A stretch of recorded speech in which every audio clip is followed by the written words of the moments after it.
Days after the Taliban banned women from attending college and working in NGOs in Afghanistan, the United Nations Security Council said that it is deeply alarmed with the situation in the country.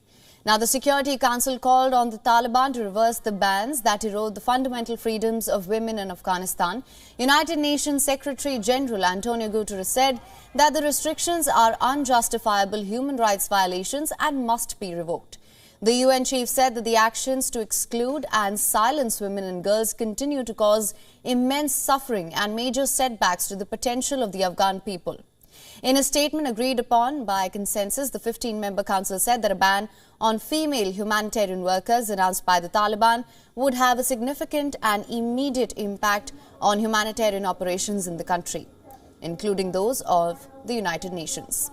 On Sunday, several foreign aid groups whose humanitarian efforts have reached millions of Afghans said that they were suspending operations because they were unable to run their programs without female staff. The Taliban have decreed that women are not allowed to work for international non-governmental organizations and national non-governmental organizations. As we have got 5,000 staff and community, including community volunteers in Afghanistan. Almost half of those are women. So essentially, if we were to keep working, we'd have to turn up for work tomorrow with half our workforce missing. Now, on Saturday, the Taliban ordered all local and foreign non-governmental organizations not to let female staff work until further notice. Just days before that, Taliban ordered universities to not allow women, prompting global condemnation and sparking some protests inside Afghanistan.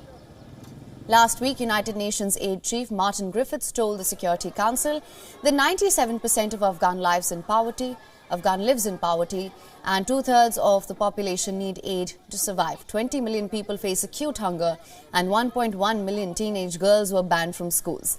Since the Taliban came into power in August last year, women have been pushed out of many government jobs, prevented from traveling without a male relative, and ordered to cover up outside of their homes, and have not been allowed into parks and gyms as well. WION is now available in your country. Download the app now. Get all the news on the move.